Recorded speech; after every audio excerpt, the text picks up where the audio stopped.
Usually when we talk about a medical diagnosis, there's this expectation of pure clinical precision. Right, it's very black and white. Exactly. You break your arm, the x-ray shows that jagged white line on the radius bone, and the doctor just points at it. It's binary. It's broken or it's not broken. Yeah. And it's visible, categorizable, and honestly, that precision is comforting. Because it implies a very straightforward solution, right? Put a cast on it, wait 6 weeks, and the mechanism heals. Right. But step into the world of international economics and global trade, and suddenly that x-ray machine is utterly useless. Oh, completely useless. We are looking at a diagnostic landscape that is just incredibly murky. I mean, we're dealing with centuries of theories, and each one is attempting to explain this massive invisible web connecting every seaport, every manufacturing hub, and every consumer on Earth. Yeah, you really can't just point to a jagged line on a chart and say, like, yes, there is the global supply chain fracture. I can't. Because international trade is far more complex than just physically moving shipping containers from point A to point B. It is fundamentally an intellectual puzzle. Right.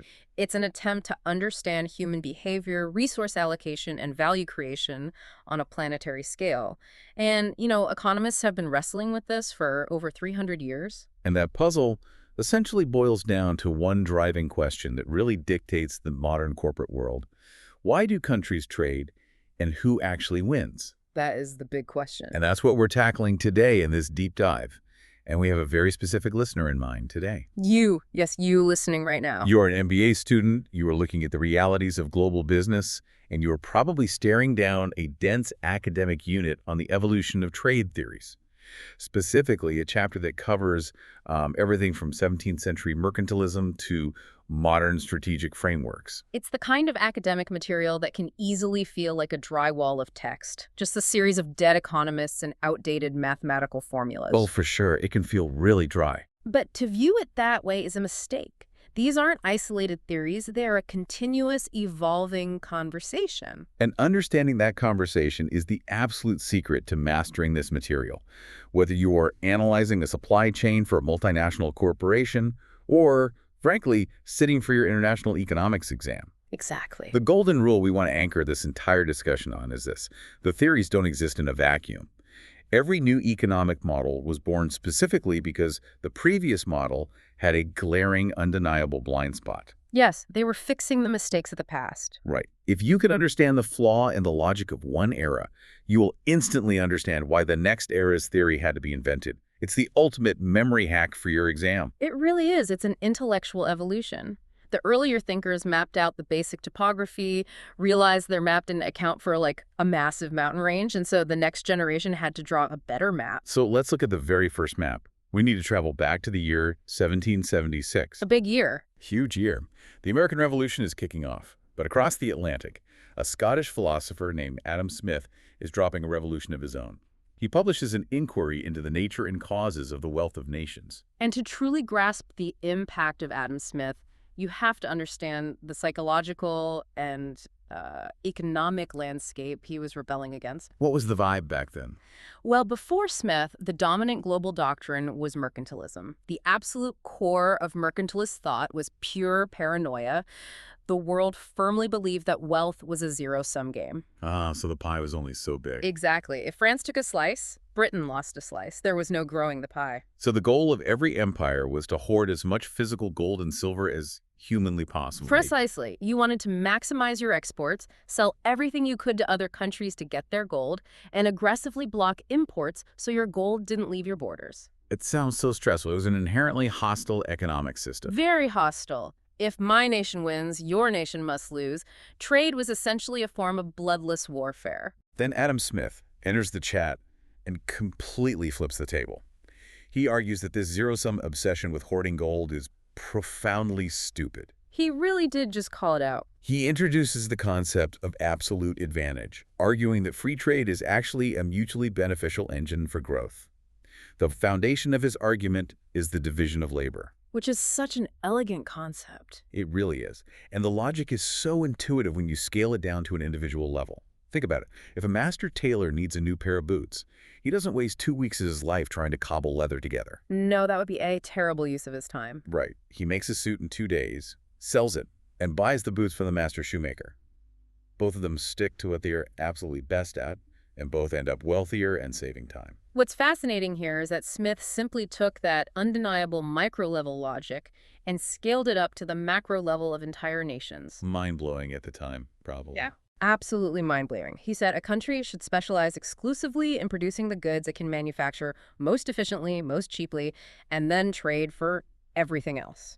Let's ground this in the specific scenario your textbook uses. Yeah. Because visualizing the scale and proportion here is crucial for the exam. Yes, let's look at the numbers. We are looking at a classic two-country, two-commodity model. We have the United States and India, and they are both producing two things, wheat and cloth.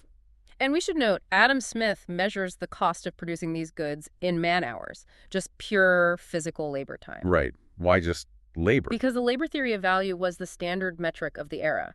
The actual physical effort of the worker is what gives the product its worth. Okay, so imagine the physical effort involved. In the U.S., it takes 6 grueling man-hours of labor to produce a single bushel of wheat. 6 hours, got it. But if you put that same American worker at a loom, it only takes them 4 man-hours to produce a yard of cloth. Okay, so they're faster at making cloth. Exactly. Now, shift over to India. The climate and soil conditions are totally different.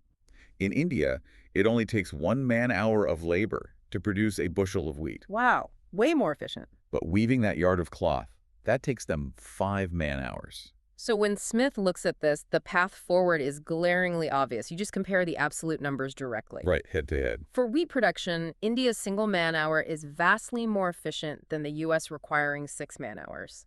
India has an absolute advantage in wheat. It's not even close. Not even a contest. And for cloth, the U.S. can crank it out in 4 man-hours, whereas India struggles for 5 man-hours to make the same yard. The U.S. holds the absolute advantage in cloth. So Smith's prescription is straightforward specialization. The U.S. should entirely abandon its wheat fields. It's a complete waste of their labor. They should just put every single worker onto the looms. Yes. And India should smash their looms and put everyone in the wheat fields. Then they just open the borders and trade. Okay, let's unpack this. Assume they trade at a balanced ratio, 1 bushel of wheat exchanged for 1 yard of cloth. Okay, 1 to 1. Before trade, if an American wanted wheat, they had to sweat in the field for 6 whole hours. Under free trade, that American works at the loom for just 4 hours, ships that cloth to India, and gets their wheat. They have effectively bought that 2 hours of their own life. Yes. And the Indian worker experiences the exact same liberation.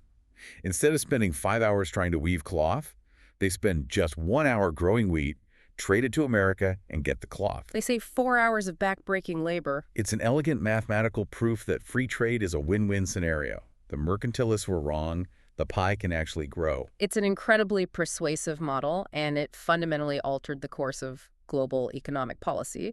But it relies on a very specific set of conditions to work perfectly. This is where we run into the blind spot. The X-ray is missing something massive. Yes, it is. Smith's logic makes perfect sense when one country is definitively better at product A and the other country is definitively better at product B.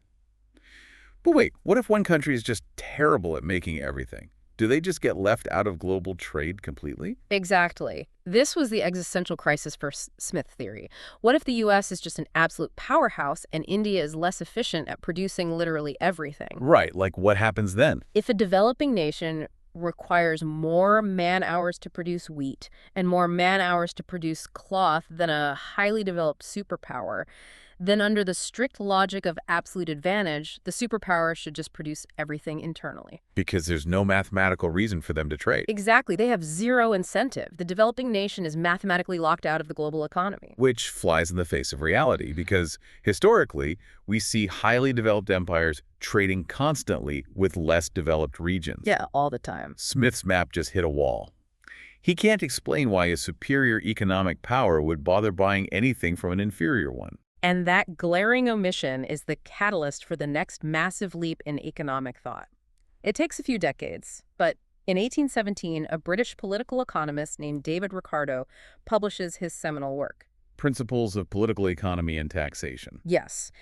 And Ricardo looks at Smith's absolute advantage and realizes that comparing the raw absolute cost of production between two countries is actually the wrong metric entirely. So he introduces the concept of comparative advantage, and this is arguably one of the most powerful counterintuitive concepts in all of economics. It really is. It takes a second to wrap your head around it. It's the idea that a nation shouldn't focus on what it does best in absolute terms, but rather focus on what it does relatively best, or frankly, what it is least bad at. The least comparative disadvantage. Yeah. It's a brilliant reframing.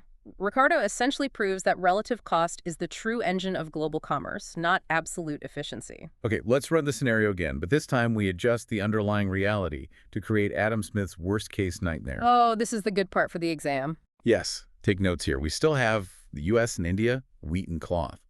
But now imagine India has experienced a massive boom in productivity. They are absolutely better at everything. Okay, an absolute powerhouse. In the U.S., it still takes 6 man-hours for wheat and 4 man-hours for cloth.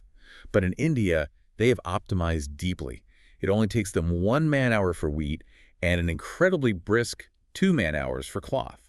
So under Smith's framework, the conversation is completely over. India's 1 hour beats America's 6. India's 2 hours beats America's 4. You're right. India closes its borders, becomes entirely self-sufficient, and the United States economy is isolated. But Ricardo says, ignore the international comparison for a second. Look inward. Look at the domestic sacrifice required to produce these goods. Let's look at the internal proportions. The sacrifice, I like that word. In the U.S., if a worker spends time making wheat, it takes 6 hours. Cloth takes 4. The ratio of effort is crucial here. Okay, let's do the math. For every bushel of wheat the U.S. decides to grow, they are sacrificing the time they could have used to make 1.5 yards of cloth. Because 6 divided by 4 is 1.5. Right. The internal cost of 1 wheat is 1.5 cloth. Exactly. Now apply that internal lens to India. Wheat takes 1 hour, cloth takes 2. So for every unit of wheat India grows, they're only giving up 0.5 yard of cloth. Because 1 divided by 2 is 0.5. The internal cost of 1 wheat is just 0.5 cloth. Now we have a real metric to compare. When you look at those internal price tags, who actually produces wheat relatively cheaper? India does. India does. Giving up 0.5 yard of cloth is a much smaller domestic sacrifice than America giving up 1.5 yards of cloth. So even though India is an absolute powerhouse at both, its comparative advantage is heavily skewed toward wheat. And conversely, let's look at the U.S. They're objectively worse at everything, but their domestic sacrifice to make cloth is relatively smaller than their domestic sacrifice to make wheat. Right. They are less bad at weaving cloth than they are at farming wheat. Therefore, the U.S. possesses the comparative advantage in cloth. Ricardo argues that if India specializes entirely in wheat and the U.S. specializes entirely in cloth, and they trade at a balanced ratio, they both still win. It seems like magic, but the mechanics are totally undeniable. The powerhouse nation benefits from offloading its less efficient tasks to a weaker nation, allowing the powerhouse to focus 100% of its energy on its most dominant industry. It is the ultimate justification for a truly integrated global economy. It proves that no nation is too poor or too inefficient to participate in global trade. Everyone has a role to play based on internal opportunity costs. However, when you are analyzing these classical frameworks, you have to look at the scaffolding holding them up. The blind spots again. Always blind spots. Ricardo was a genius, but he constructed a highly artificial universe to make his math work. The assumptions underlying comparative advantage are heavily scrutinized in any business program because they are divorced from the messy reality of actual geopolitics. Yeah, the real world is messy, so what did he assume? The first and most restrictive is that Ricardo still clung to the labor theory of value. His entire model assumes that labor is the singular factor of production that matters. Just labor, no machines. Just labor. Furthermore, he assumes labor is perfectly homogeneous. He operates as if a worker in an Indian wheat field has the exact same skill level, health, and output capacity as an American worker at a loom. Which completely ignores variations in education, Yeah. technology, and just sheer human capability. Right. He also assumes perfect competition, zero transportation costs to move goods across oceans, and a complete lack of technological innovation over time. Like time is frozen. Exactly. And perhaps most critically, Ricardo assumes that labor is perfectly mobile domestically, but entirely immobile internationally. Oh. He assumes a wheat farmer in Ohio can instantly, frictionlessly become a textile weaver in Boston if the market demands it. Just teleport and learn a new trade instantly. Yep, but that same worker cannot immigrate to India. It's a closed loop of human capital.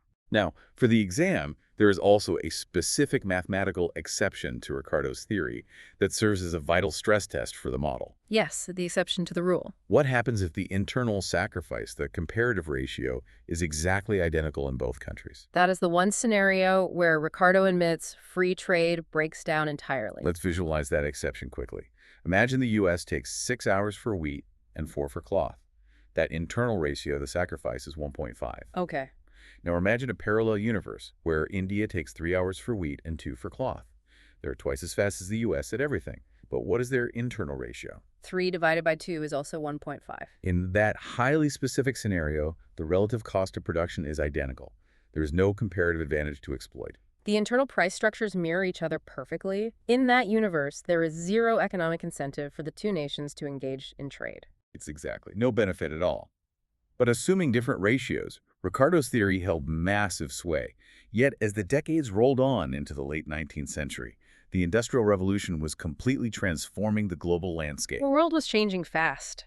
The idea that labor was the only factor that mattered was becoming absurd.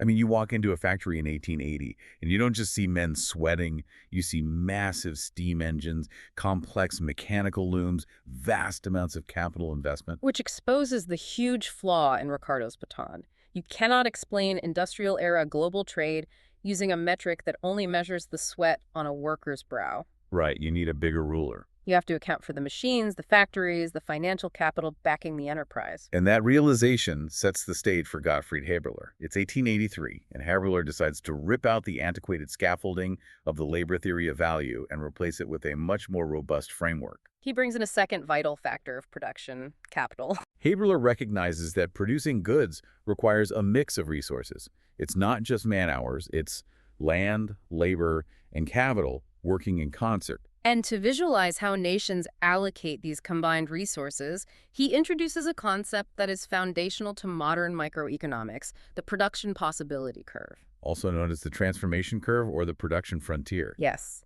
This curve is essentially a visual map of a country's absolute limits. It shows the maximum possible output a nation can achieve if it deploys every single ounce of its labor and capital perfectly efficiently. But more importantly, Haberler formally codifies the theory of opportunity cost. Opportunity cost is the cornerstone of all economic decision-making. And business decision-making. Absolutely. It is the realization that the true cost of producing one additional unit of a commodity is precisely the amount of another commodity that you must abandon to make it happen. You aren't measuring cost in hours anymore. You are measuring cost in sacrificed alternatives. If we connect this to the bigger picture, opportunity cost isn't just a trade theory, it's a decision-making framework for your life. Think about this outside of national trade for a second.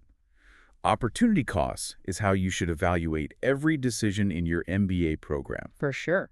If you decide to spend your evening attending a high-profile corporate networking event, you aren't just spending time.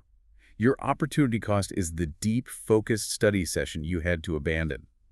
The value of the knowledge you didn't gain is the hidden price tag of the networking event. That's a great way to think about it. Haberler took that deeply intuitive logic and mapped it onto national production capabilities. To see how Haberler's model operates, we have to look at total national capacity rather than just per unit man-hours. Let's scale up our US and India example to see this. Imagine the United States has a massive hard limit on its resources. Let's say when you combine all their labor and capital, they have a total capacity of 6,000 resource hours available to their entire economy. Okay, 6,000 total. And India, being perhaps less developed in this specific historical scenario, has a total capacity of 4,000 resource hours. Got it. If the U.S. decides to become a monolithic textile state and pours all 6,000 of its resource hours into making cloth, which we established costs them 4 hours per yard, they max out at 1,500 yards of cloth. Okay, and if they go the other way? If they swing the pendulum entirely the other way and pour everything into wheat at 6 hours per bushel, they max out at 1,000 bushels. So to find the opportunity cost, we look at the trade-off.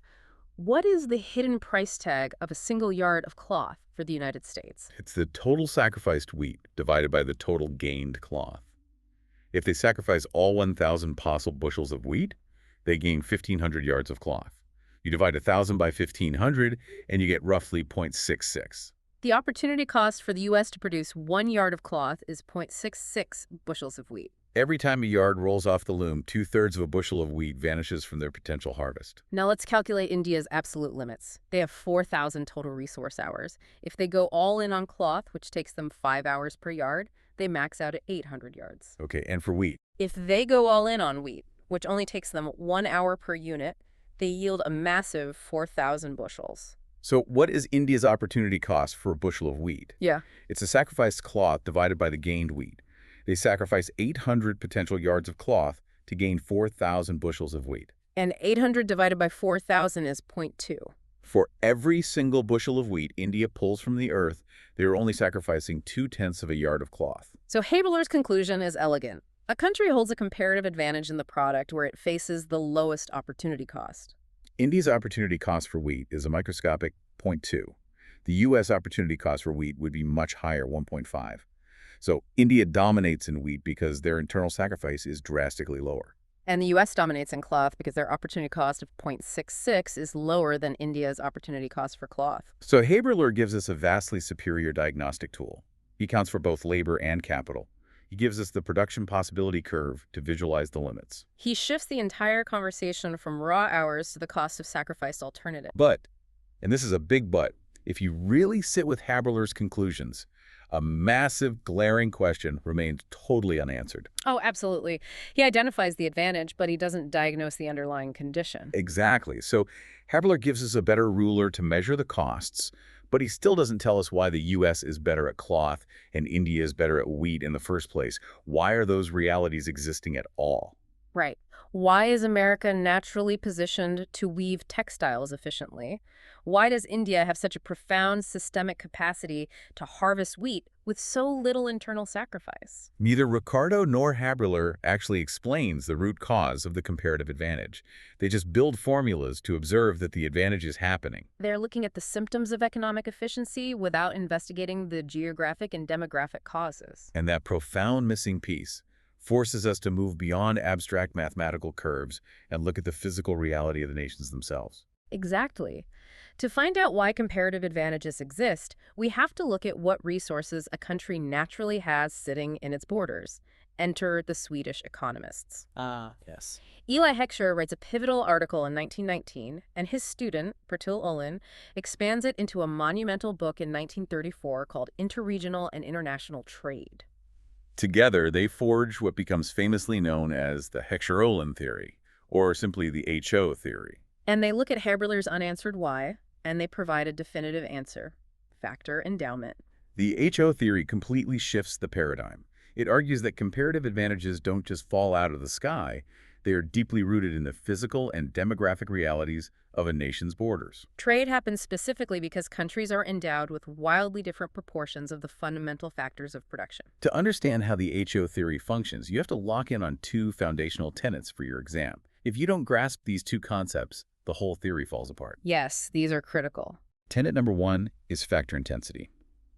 This tenet focuses purely on the commodity itself, completely divorced from where it's made. It asks, what is the recipe for this product?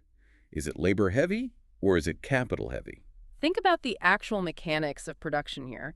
If you are manufacturing high-end semiconductor microchips, you need billions of dollars in specialized clean room equipment, precision lasers, and advanced robotics. Lots of cash up front. Exactly. The sheer volume of financial capital required dwarfs the cost of the human technicians monitoring the machines. That is an intensely capital-heavy commodity. Conversely, if you are hand-weaving artisanal baskets, the raw materials are cheap and the machinery is practically non-existent.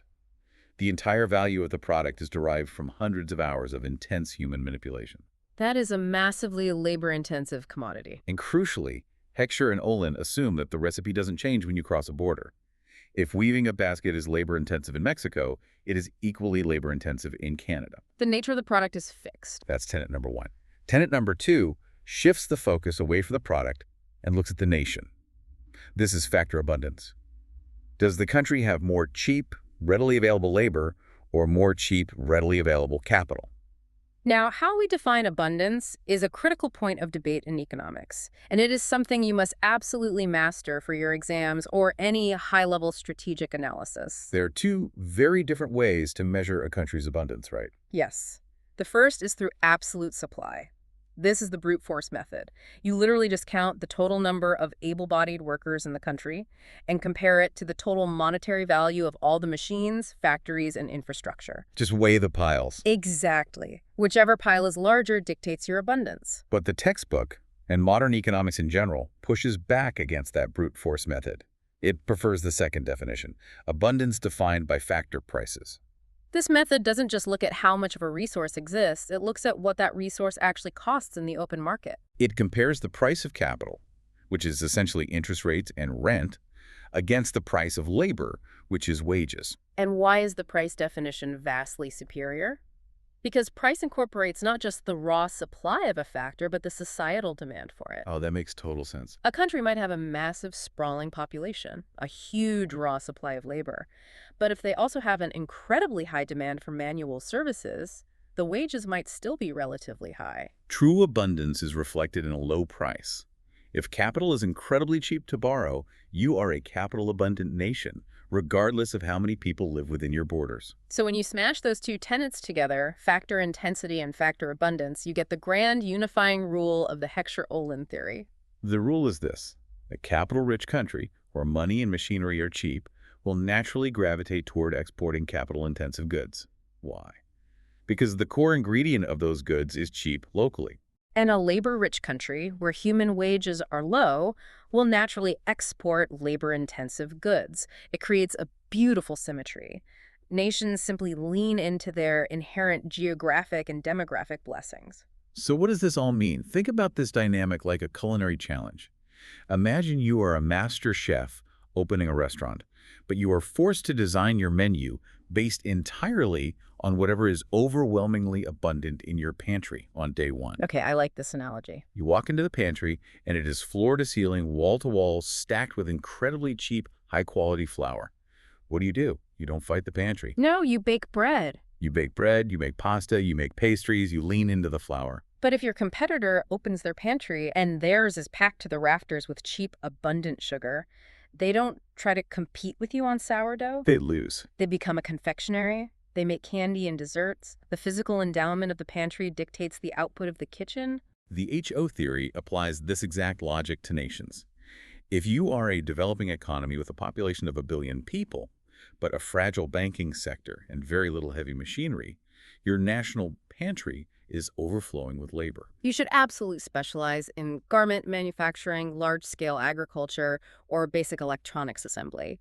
The sheer volume of cheap human capital makes you globally competitive in those labor-intensive sectors. And lastly, if you are a highly developed Western economy with deep, liquid financial markets, advanced robotic infrastructure, but a relatively small, expensive workforce, your pantry is full of capital. You cannot compete on basic garment assembly. It would ruin you.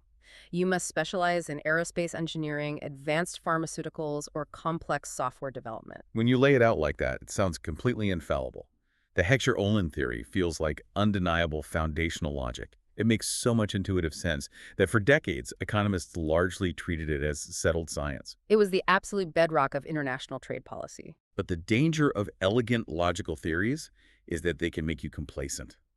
A theory is only a hypothesis until it survives the crucible of real-world data. And in economics, when an elegant theory collides with hard data, the results can sometimes completely obliterate the established consensus. This brings us to the plot twist of our narrative.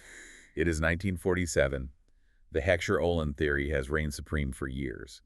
An economist named Wassily Leontief decides it's time to actually test the HO theory against empirical evidence. He decides to use the economy of the United States as his test look round, and Leontief was incredibly thorough. He constructed a massive, highly complex input-output table of the entire U.S. economy. He mapped how every industry fed into every other industry, tracing the exact balance of capital and labor required for American exports and imports. Now, set the stage for 1947. World War II has just ended. Europe is rebuilding from rubble. The United States is, without a shadow of a doubt, the single most capital-abundant nation on the face of the earth. Its industrial base is untouched, its financial reserves are overflowing. So, according to the infallible logic of Heckscher-Ohlin, Leontief's massive data project should yield one incredibly obvious result. The capital-rich United States must be exporting massively capital-intensive goods and importing labor-intensive goods from poorer nations. That was the absolute expectation. But when Leontief finally processed the numbers, the results weren't just slightly off. They were astonishingly, completely backward. Backward. Yes. The data showed that the United States, the capitalist engine of the world, was actually exporting labor-intensive commodities and importing capital-intensive commodities. That was a bombshell. It was as if someone dropped an apple and it fell upward. The fundamental laws of economic gravity appeared to be broken. This finding was so shocking, so deeply contradictory to the established consensus, that it became globally known as the Leontief paradox. If your professor asks you about the Leontief paradox, the key phrase to remember is contradiction of the HO theory regarding the U.S. economy. It sent absolute shockwaves through the academic and political world. If Leontief was right, the entire Heckscher-Ohlin framework, the very foundation of how nations understood their comparative advantage, was fundamentally flawed. Economists essentially panicked. They scrambled to figure out how to reconcile this massive paradox. And this is where the diagnostic lens had to get microscopic. They didn't just throw the HO theory in the trash. They began aggressively tearing apart Leontief data to see if there was a hidden variable he missed. And they found one. A massive one. What was it? They realized that Leontief had treated all imports and exports equally, but the U.S. economy had a very specific quirk in 1947. A massive chunk of what the United States was importing wasn't manufactured goods, it was raw mineral resources. Oil, copper, raw ores. And extracting those minerals from the earth, processing them and shipping them across the ocean is a staggeringly capital-intensive industry. Exactly. It requires massive mining rigs, refineries, and specialized tanker fleets. So once economists isolated those specific mineral imports and adjusted the data to account for the intense capital required to extract them, the massive distortion in Leontief's numbers began to fade. The paradox resolved itself, and the core logic of the Heckscher-Ohlin theory managed to survive the stress test. It was a close call, but the HO theory emerged intact. And just 2 years later, in 1949, one of the heavyweights of 20th century economics, Paul A. Samuelson, entered the arena. He didn't just defend the HO theory, he extended its logic to its ultimate conclusion. He introduced the factor price equalization theorem. Samuelson looked at the HO theory and asked a brilliant, forward-thinking question. We know why countries start trading, but if countries actually follow this logic for decades, what is the long-term endgame? What happens to the internal structure of a country over time? Let's trace the mechanics of Samuelson's thought process. Okay, lead the way. Imagine a labor-abundant developing country. According to HO, they start heavily specializing in labor-intensive goods like textiles to export to the world. As they ramp up production to meet global demand, what happens internally? Well, suddenly, every factory boss in the country is desperately trying to hire more textile workers. The domestic demand for labor skyrockets. And the fundamental law of supply and demand dictates that when the demand for something surges, its price goes up. In the context of labor, the price is the wage. So as this developing nation exports more textiles, the wages of its workers organically begin to rise. Now look at the other side of the equation. The wealthy, capital-abundant nation is specializing purely in capital-intensive goods like advanced machinery. Right. The factories need more money, more loans, more specialized equipment to meet global export demand. The demand for capital surges. Therefore, the price of capital, which is the interest rates and returns on investment, begins to rise within that wealthy nation. Samuelson mathematically proved that this isn't a chaotic process, it is a profound balancing act. As these two nations continue to trade, their internal price structures will eventually converge. Over the long run, the wages of the worker in the developing nation will rise until they reach a global equilibrium. The returns on capital in the wealthy nation will adjust until they match the global standard. So trade acts as a giant equalizing force across borders, eventually erasing the extreme disparities in factor prices. It paints a picture of a beautifully harmonious, self-correcting global system. It suggests that free trade inherently leads to global wage equality over a long enough timeline. It is an elegant theorem. But just like Smith, Ricardo, and Haberler, Samuelson and Heckscher-Ohlin all share a foundational vulnerability. Classical theories are great for textbooks, but they assume a static world. Right. They assume a static, frictionless universe. They assume perfect competition, zero transportation costs, and perhaps the most dangerous assumption of all, constant returns to scale. Constant returns to scale is basically an academic way of saying they believe that building your 10,000th widget requires the exact same proportional effort, cost, and manpower as building your very first widget. It assumes efficiency never improves with size. which, if you have ever stepped foot in a modern manufacturing plant, you know is wildly false. The classical theorists were modeling a world that no longer exists. And that forces us to pivot to the reality of how business is actually conducted today. We are leaving the 18th and 19th centuries behind. Let's look at the modern theories that explain the messy, real world of global business today. The transition to modern trade theory requires abandoning that assumption of constant returns entirely. The real world operates on increasing returns to scale. Increasing returns to scale. Got it. This is the phenomenon where scaling up production doesn't just increase output, it fundamentally alters the efficiency of the operation. As you double your inputs, your labor force, and your capital investment, your output more than doubles. You achieve exponential growth and efficiency. Why does that happen? Because of economies of scale. When a factory gets massive, it can afford specialized machinery that a small shop could never buy. It can negotiate bulk discounts on raw materials. The per-unit cost of production plummets the larger the operation becomes. This single realization completely fractured the classical map of international trade. It is the driving force behind the creation of global value chains, or GVCs, which completely define modern commerce. In the classical models of Smith or Ricardo, a nation produced a finished product. England made a complete yard of cloth. Portugal made a complete barrel of wine. But under the logic of GVCs, driven by massive economies of scale, that monolithic production model is dead. Consider the example of Maruti, the massive automobile manufacturer, which your textbook uses to illustrate this point. Oh, good example. Let's look at Maruti. In Ricardo's world, India would mine the steel, forge the engine, wire the electronics, cast the tires, and assemble the entire Maruti car completely within its own borders. But in the modern world of increasing returns to scale, that is wildly inefficient. Instead, Maruti fragments the production process. They look at the global map and find the specific regions that have achieved extreme economies of scale for singular components. They might source the raw engine blocks from Germany, the intricate microelectronics from Taiwan, and the synthetic tires from South Korea. Why? Because that factory in Taiwan isn't building whole cars, they are producing 100 million microelectronics a year for various industries. Their economies of scale are so absurdly vast that they can produce that specific component for a fraction of a penny on the dollar. Maruti exploits those isolated pockets of extreme efficiency globally, imports the fragmented pieces, and simply acts as the final point of assembly. Outsourcing, offshoring, fragmented supply chains, this is the reality of the modern global value chain. But the classical models didn't just fail to predict fragmented production. They also failed to predict the psychological behavior of the modern consumer. Humans are weird. Very. The classical theorists assumed all trade was inter-industry. A nation exports one type of product, like cloth, and imports a completely different product, like wine. But just open your eyes to the actual flow of goods today. India is a massive exporter of automobiles, like the Maruti. But at the exact same time, India imports thousands of luxury automobiles, like Ferraris or BMWs. Why on earth would a nation simultaneously export and import the exact same category of commodity? This phenomenon is known as intra-industry trade, and the driving force behind it is product differentiation. The classical models treated all goods as perfectly homogeneous. A yard of cloth was a yard of cloth. A car was a car.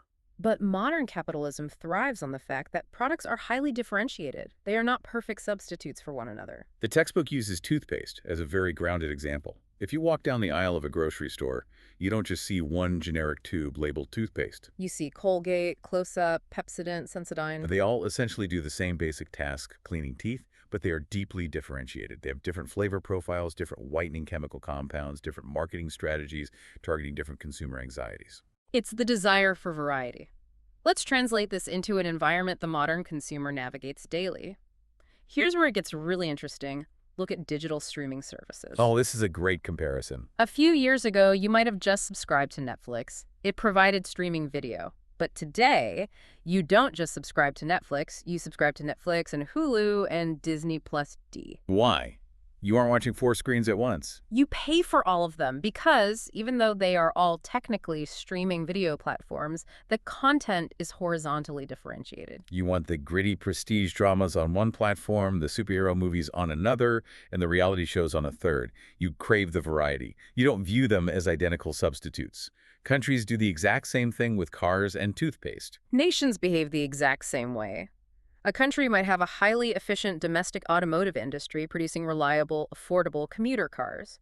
But there will always be a segment of the population that desires the horizontal differentiation of a German luxury sedan or the vertical differentiation of an Italian supercar. This consumer demand for immense variety creates a massive swirling volume of trade entirely within the same industry category. And as an economics student analyzing market data, you must be able to quantify this phenomenon for the exam. You cannot just describe it, you have to measure it. The textbook provides a specific formula for this called the Intra-Industry Trade Index, commonly referred to as the BJ Index. Make sure you highlight the BJ Index formula for the exam. It's a vital metric for understanding how integrated a specific industry is within the global market. The formula is expressed as BJ equals 1 minus the absolute value of XJ minus MJ, divided by XJ plus MJ. Let's translate that math into a narrative so it actually sticks. Focus on a specific industry, let's say the automotive sector. XJ represents the total volume of cars your country imports. MJ represents the total volume of cars your country imports. You subtract the imports from the exports, take the absolute value so you don't have negative numbers, and divide it by the total combined volume of all car trade. Then you subtract that fraction from 1. What you are left with is a clean index number that always falls somewhere between 0 and 1. How do you read the result? If your BJ index is exactly 0 line, it means your trade in that industry is purely one-sided. You are either only exporting cars and importing none, or you are only importing cars and making none domestically. It is pure, classical inter-industry trade.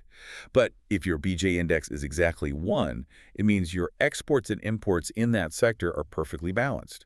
You are shipping out just as many cars as you are bringing in. That is pure intra-industry trade, driven by intense product differentiation. And beyond consumer demand for variety, there's another massive variable that dictates modern trade flow, one that David Ricardo explicitly ignored: technology. Ah, yes. The classical models essentially operated on the delusion that all nations possess the exact same level of technological capabilities simultaneously. Which is almost comical when you think about it. The idea that a 19th century developing nation had the exact same engineering, schematics, and manufacturing know-how as the British Empire is absurd. In reality, the global economy is deeply asymmetric. There are technological leaders who invent the future, and there are technological followers who scramble to adapt. This asymmetry was brilliantly modeled in 1961 by M.V. Posner. He introduced the technological gap model, which is often referred to as the imitation gap model. Posner argued that when a firm innovates, when they create a completely new product or a vastly superior manufacturing technique, they aren't just improving their product line, they are temporarily fracturing the global market. They grant their home nation a temporary absolute monopoly over that specific sector of trade. Think about the release of the very first iPhone. For a brief, shining window of time, Apple didn't just have a competitive advantage, they had a total monopoly on the modern touchscreen smartphone experience. The United States exported that technology globally, and no one else could match it. But Posner stressed that this monopoly is strictly temporary. The clock is always ticking. This raises an important question regarding Posner's model. How long does an imitation gap last? The period during which the innovator dominates before the rest of the world catches up is called the imitation gap. And Posner didn't just vaguely describe this gap, he dissected it into 3 highly specific chronological lags. Understanding the mechanics of these 3 lags explains exactly why some monopolies last for decades and others evaporate in months.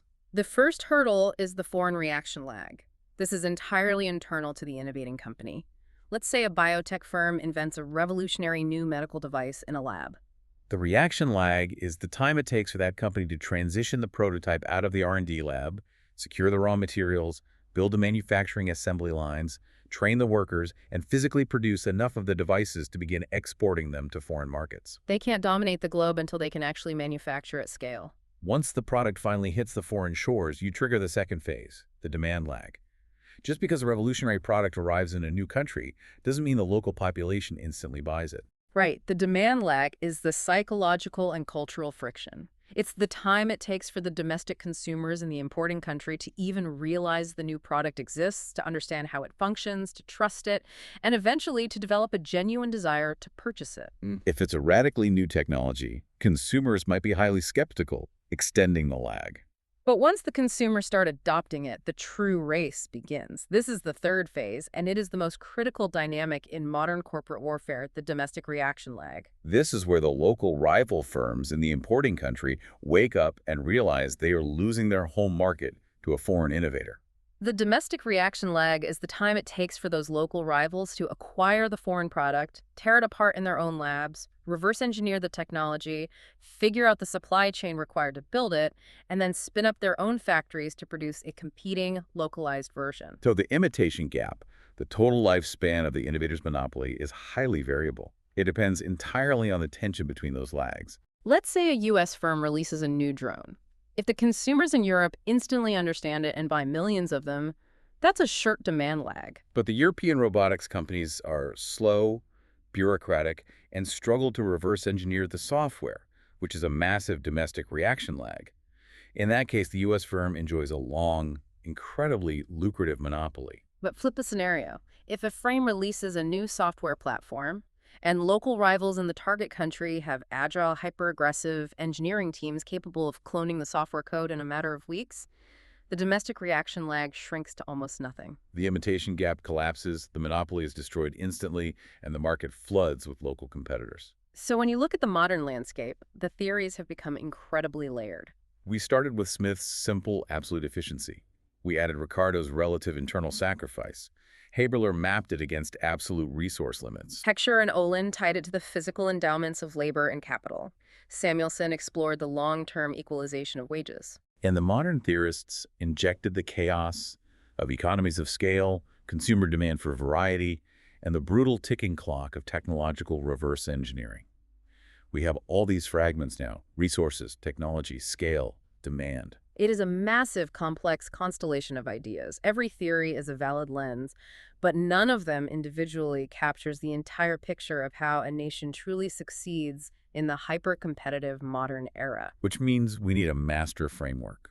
We need a model sophisticated enough to synthesize all these historical insights while accounting for the ruthless nature of modern corporate strategy, who finally put them all together into one ultimate business framework. And that master synthesis arrives in 1990. Michael Porter, a towering figure in business strategy at Harvard, publishes a landmark book called The Competitive Advantage of Nations.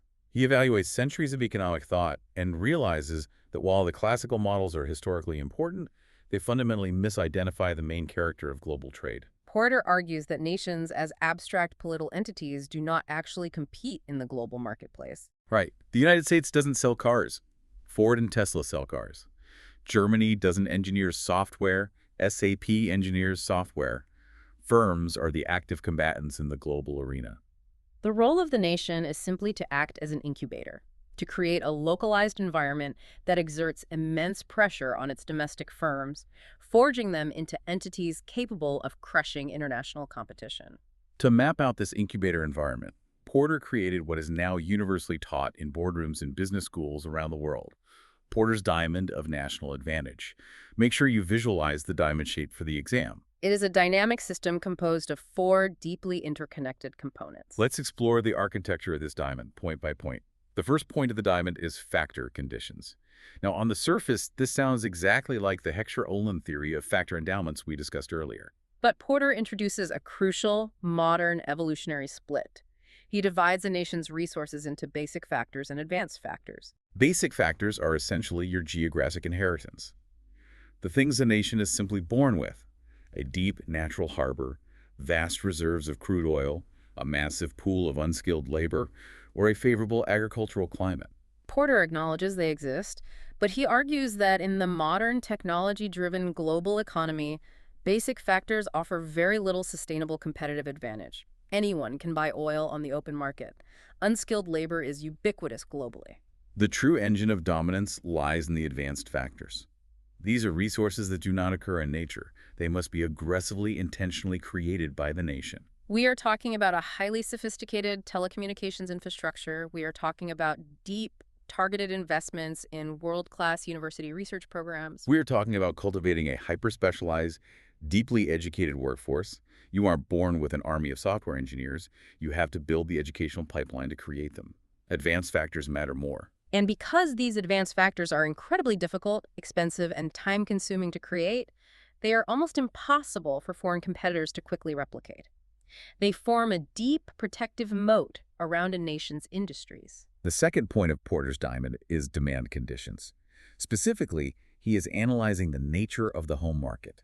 And Porter discovered something highly counterintuitive here. You might think a company wants a loyal, easy-to-please domestic customer base so they can easily secure domestic profits. But Porter argues the exact opposite. He found that if a nation possesses an incredibly demanding, sophisticated, ruthlessly picky base of domestic consumers, it is actually a massive strategic advantage. If your local customers anticipate global trends, if they demand higher safety standards, better environmental sustainability, and cutting-edge features years before the rest of the world cares about them, it acts as a crucible. The local firms are forced to innovate aggressively and elevate their quality standards just to survive in their own backyard. They have to become world-class merely to tread water at home. By the time they finally scale up and begin exporting those products internationally, the global competition looks sluggish and outdated by comparison. The demanding home market acted as an elite training ground. The third point of the diamond is the presence of related and supporting industries. Success in the global market is rarely an isolated phenomenon. You don't just want one hyper-competitive firm, you want to cultivate a dense, overlapping ecosystem of world-class suppliers and related industries. Spillover effects. The textbook illustrates this with a fantastic historical example. In the 1980s, the United States developed absolute global leadership in the manufacturing of semiconductors. But that dominance didn't exist in a vacuum. The sheer concentration of engineering talent, the rapid innovation in microelectronics, and the massive localized supply chains created powerful spillover effects. That deep well of localized expertise provided the exact foundation necessary for the U.S. to sequentially dominate the emerging personal computer industry, and later, the global software industry. The competitive advantage in one sector bled over and catalyzed dominance in adjacent sectors. It creates a self-reinforcing cluster of innovation. But none of those first 3 points, the advanced factors, the picky consumers, the supporting ecosystems, matter without the engine that drives the entire system. And that is the fourth point of the diamond: firm strategy, structure, and rivalry. If you are evaluating a nation's potential for global dominance, this is the vital heartbeat you look for. Porter argues that the single most powerful catalyst for international success is intense, brutal, unapologetic domestic rivalry. It is the absolute secret sauce of his entire framework. Make sure you remember that domestic rivalry is the secret sauce that forces firms to cut costs and improve quality. If you have a single national champion, one massive monopoly protected by the government, dominating the local market without any real challengers, that firm will inevitably become bloated, lazy, and highly vulnerable to foreign disruption. But if you have 3 or 4 companies headquartered in the same city, fighting a vicious zero-sum war for local market share, the dynamic completely changes. They cannot rely on basic advantages. They are forced to ruthlessly optimize their supply chains, slash their operational costs, fiercely protect their intellectual property, and innovate at a breakneck pace. The crucible of domestic rivalry is the forge that produces a global champion. If you can survive a bloodbath against world-class competitors in your home market, expanding internationally feels like a relief. When you step back and view Porter's diamond as a holistic system, you realize how profoundly it shatters the classical economic worldview. It is an inherently dynamic, proactive model. Heckscher Olin essentially looked at a map, analyzed a country's natural resource endowments, and delivered a fatalistic verdict. You were born with a lot of cheap labor and no capital, this is your destiny. Yeah. Stick to textiles forever. Porter's model forcefully rejects that geographic determinism. He argues that destiny is not static. A nation is not bound by the basic factors it inherited. Through aggressive, coordinated action, through governments investing heavily in advanced educational infrastructure, through policymakers enforcing fierce antitrust laws to guarantee domestic rivalry, and through corporate leaders constantly pushing the frontier of innovation, a nation can literally create its own competitive advantage out of thin air. It is an incredibly empowering framework. It shifts the narrative of international economics from passive observation to active, strategic creation. It proves that dominance is not inherited, it is engineered. And that brings us full circle through the evolution of these theories. Let's pull the camera back and look at the entire map we've navigated, just a rapid-fire recap tailored for your exam retention. We started in the 18th century, shattering the paranoia of mercantilism. Adam Smith gave us absolute advantage, proving free trade is a win-win. David Ricardo took Smith's model and refined it, demonstrating through comparative advantage that even a globally inferior nation can thrive by looking at relative cost. Gottfried Haberler modernized that concept by incorporating capital alongside labor, adding the profound concept of opportunity cost. Then Heckscher and Olin explained it through factor endowments, its unique ratio of cheap capital versus cheap labor. Wassily Leontief broke it, stress-testing that theory with his paradox, and Paul Samuelson balanced it by proving sustained free trade acts as a global equalizer. Modern theorists brought in increasing returns to scale with GVCs and intra-industry trade. M.V. Posner mapped the tech gaps. And finally, Michael Porter wrapped it in a strategic diamond, proving that true global dominance is actively forged through advanced institutional investments and the ruthless pressure of domestic rivalry. It is a remarkable intellectual journey. You now have the complete architectural blueprints of how global trade is theorized, analyzed, and executed. But as we close out this deep dive, we leave you with a final puzzle to mull over. The core lesson of this entire exploration is that economic theory must constantly evolve because the reality of the world constantly shifts. Every model we discussed today, even Porter's highly advanced framework, relies heavily on the concept of physical geography. Porter's advanced factors, the elite university clusters, the localized engineering hubs, the intense domestic rivalries, are all anchored to specific physical locations. Which forces us to look at the bleeding edge of the world we are stepping into right now. Think about the trajectory of artificial intelligence.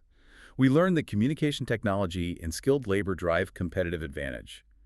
But we are entering an era where AI can instantly generate complex software code, flawlessly translate global communications in real time. Simultaneously, we are watching the total decentralization of the global workforce. Skilled labor is becoming entirely remote and utterly borderless. You can have a corporation legally domiciled in Singapore with a marketing division operating out of London cafes, a core software engineering team distributed across rural India, and product designers collaborating asynchronously from Buenos Aires. They're all working on the exact same project, in real time, completely untethered from a shared physical geography.